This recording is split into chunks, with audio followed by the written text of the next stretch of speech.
So guys, back at McArthur Industries and talking about motorhomes and motorhome repairs. So a big thing for our marketplace these days is a lot of fiberglass, a lot of composite, and these are situations that happen.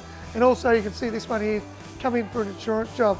So please, when you're thinking about this, we've looked the side of this here, doesn't look, it looks more cosmetic as on that sort of thing. So more plastic wear, moulding that we can go through and work with the manufacturer to get some of this here. All right, but as we have a look at this and go down the side, it's actually had some major scratches down the side which are hard to see in this lighting. Once it gets into our fiberglass booth and get in there in our painting booth, we'll be able to work with that.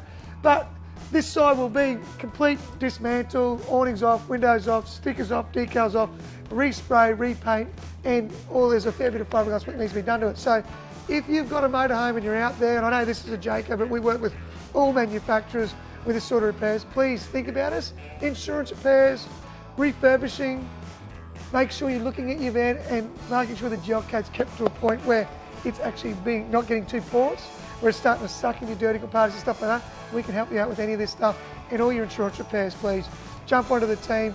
We're here to look after you and we'll get a quote through to you as soon as we. Have a great day and speak to you soon. Bye.